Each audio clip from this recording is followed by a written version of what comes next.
Hello and welcome to this special episode of Sound Politics.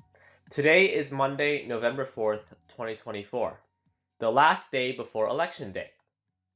What you might not know, however, is that the executive director of the DPP's policy committee, Wang Yi-Chuan, is here in the US to observe the US elections. He's had a very busy schedule, but I was able to secure a short interview with him here in the San Francisco Bay Area.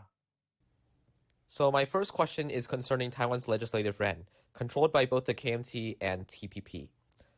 As they are pushing for a drastic budget cut to the central government, would there still be enough to buy U.S. military equipment in the future? What about the future of Taiwan's domestic submarine program? Would that be affected by the new budget?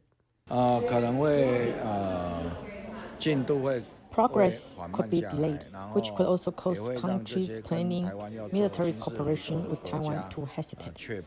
More seriously, there could be related risks of contract issues. So I believe that these opposition parties also understand the severity of the situation and will limit their obstruction to quickly allow the budget to enter the review process. That way, when we face these issues internationally, we don't lose credibility with the international community. My next question is regarding the recent case of Ma Wen-jun interfering with Taiwan's domestic submarine program and leaking information.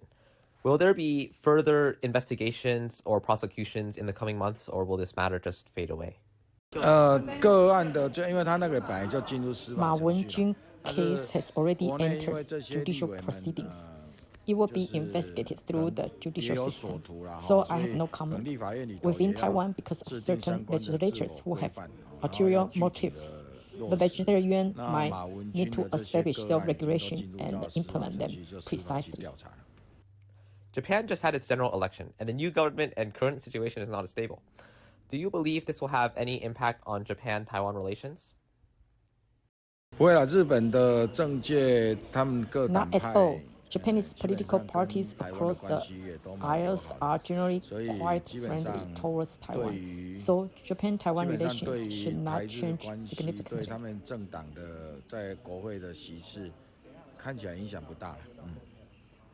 And finally, this is my last question. After watching the recent unsuccessful recall election in Geelong, do you think the DPP is ready for the 2026 local elections? Yes, of course, we are working on it. We are laying off talents and talented individuals across different regions are all putting in the effort. In the end, the DPP will have primary process to select the nominees. The candidates we put forward this time should be quite strong, at least enough to increase our seats from the current county and the city positions. I really hope you enjoyed this interview. The episode isn't over yet, so stay tuned. Back during the race to the 2024 Taiwanese legislative elections, Wang Yi-Chuan was nominated as an at-large legislator by the DPP. You may be wondering, what does that mean? Let's back up a bit. Under the current legislative election system, each electoral district elects just one seat. Each voter casts two ballots, one for the district and the other for the at-large seats. 2/3 of the total seats in Taiwan's legislative branch are district seats, while 1/3 of the total seats are allocated to at-large legislators. In the at-large legislative elections, the number of seats won by each party is determined by the proportion of votes they receive. So let's look at an illustrative example. Let's say there are 4 seats being contested in the at-large legislative elections. Now, let's say we have an animal political party, and there are 4 at-large candidates that are running for the animal political party for the at-large seats. What I have right here are 4 pens, part of the pen political party. These 4 pens are running for the same 4 seats. Now, let's say 50% of the total vote went to the animal political party, and 50% of the vote went to the pen political party. Now, you have to remember that in these elections, for the at-large seats, you vote directly for the political party. You don't vote for any individual candidate. Sorry, McKinley. Now, if 50% of the votes went to the animal political party and 50% went to the pen political party, then 2 of the seats would be occupied by the animal political party, while the other 2 seats would be occupied by these 2 of the pen political party. If 75% of the voters voted for the animal political party and the other 25% of the votes went to the pen political party, then we would have 3 animals occupying the 4 seats and 1 occupying the 4th of the 4 seats. I mean, 1 pen occupying the 4th of the 4 seats. Now, and you basically get the idea. And if 50% of the votes went to the animal political party, 25% of the votes went to the pen political party, and the remaining 25% going to the highlighter political party, then we would have 2 animals, 1 pen, and 1 highlighter occupying the total of the 4 seats being contested. Now, at-large candidates' names do not appear on the ballot. Remember, voters vote for the party. They don't vote for individual candidates for the at-large elections. For example, if you're voting for the animal political party, once again, you wouldn't see McKinley's name. The lack of campaign events for at-large candidates means that there are no funds for hiring singers to write and perform songs. So Wang Yi-Chuan, with his friends Li Zhenghao and Zhuo Guanqing, launched the Save Private Wang Yi-Chuan campaign. Sounds a little bit like Saving Private Ryan, doesn't it? Unlike traditional political promotional posters, the campaign used AI-generated images and music. Promotional posters could be printed at convenience stores like 7-Eleven. Different from traditional rallies, they held meet and greet events in Taipei, Taichung, and Kaohsiung, requiring online registration for entry. Attendees could use their phones or scan QR codes to ask questions, play games, and interact with the host. Those unable to attend could watch the live stream online. At the first event in Taipei, Wang Yi-Chuan and special guest Zhou Yuko sang pop songs. This campaign was first announced on Zhou Yuko's radio program. During the second event in Taichung, Li Zhenghao and others performed a rap song. The Save Private Wang Yi-Chuan campaign also used a Mazu pilgrimage GPS tracking system app during a nationwide tour. Now, why do I say Mazu pilgrimage style? In Taiwan, every year, there's a Mazu pilgrimage around the whole country. And everyone can track exactly where the Mazu is at any period in time during the pilgrimage. And the same thing basically panned out here. So Wang Yi-Chuan was traveling all across the country, and supporters could see 24/7 exactly where he was at any given moment on the campaign trail. So supporters could not only track the where Wang Yi-Chuan was live, they could also interact directly with Li Zhenghao or Zhuo Guanqing during live broadcasts on live streams on YouTube through the chat function. This approach differed from traditional campaign rallies, which idolize candidates, puts them on stage, and there's little human-to-human interaction. It's mostly the stage people firing up the crowd. Now, I was actually in Taiwan in the week and a half leading up to the election. I visited Taiwan from January 2nd, 2024 up until around a week or so after Election Day. And so I got to see the Changzhou Wang Yi-Chuan Save Private Wang Yi-Chuan campaign in person.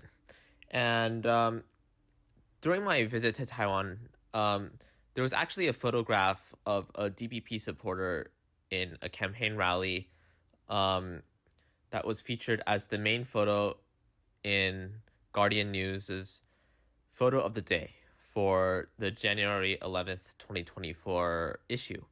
And the DPP supporter featured in the main photo is wearing a headband that says 抢救 Wang Yi-Chuan, which means save Private Wang Yi-Chuan.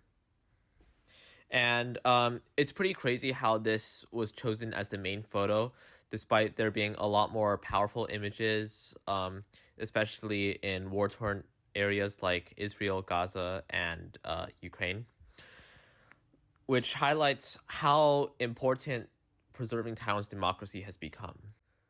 So while I was visiting my grandmother in Pingdong City, which is kind of a rural area, Wang Yi-Chuan was visiting, and it was pretty crazy. So what happened was he was doing this sort of very Taiwanese thing where he would be on the top of a car in a motorcade sort of procession that would go throughout the whole city. And basically what happens in these kinds of motorcades is Wang Yi-Chuan is standing on the top of the car. It's a very special car. It has a cage around it, and Wang Yi-Chuan can stand while the car moves. And what happens during these kinds of special motorcade / rally, kind of hybrid motorcade rallies, is that supporters will go on their motor scooters and trail the procession and follow Wang Yi-Chuan around. So what happened was my mom got on a scooter, and I sat passenger because I can't get my license until I'm 18, sadly. And what I did was one hand was holding the back of the scooter to hang on, but the other hand I was carrying a selfie stick. And it was pretty funny. We were quite conspicuous because it was a long purple selfie stick. And I had the camera I had the camera attached to the selfie stick on my phone, and it was kind of crazy because I had to do that, and I had to carry another phone at the same time to kind of track Wang Yi-Chuan, to know where he was so that we wouldn't miss him. And I had to give my mom directions, so it was pretty chaotic. But the funny thing that happened next was a policeman saw us, and then the policeman was like, "Ooh, are you a supporter of Wang Yi-Chuan as well?" And it was pretty crazy. So I said, "Yeah, we are." And then the police officer's friend, who was also on duty, he was like, "Okay, don't ask any more questions." But yeah, it was pretty fun. It was pretty cool. And we also got to see Vice President Xiaobi Kim when she was visiting Pingdong City as well. But I took more photos of the police and the bodyguards because they were really interesting to look at, these big guys in suits and police. And they had these little earpieces in their ears. So I took photos of that. And then my mom was like, "Why are you taking photos of the police officers?"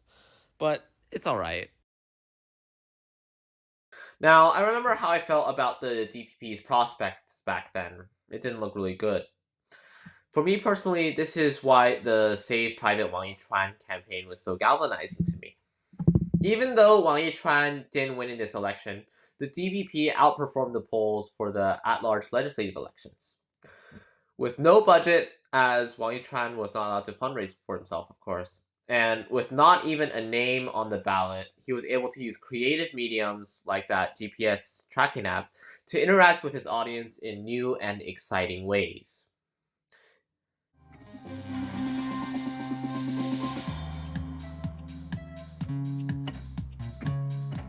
Taiwan's political landscape is dominated by the Democratic Progressive Party, which upholds local values and advocates for sharing democratic values globally, and the Kuomintang, which maintains a pro-China stance. After 8 years in power, the DPP faced an extremely challenging presidential and legislative election in 2024, with over 60% of Taiwan's population eager for a change in government.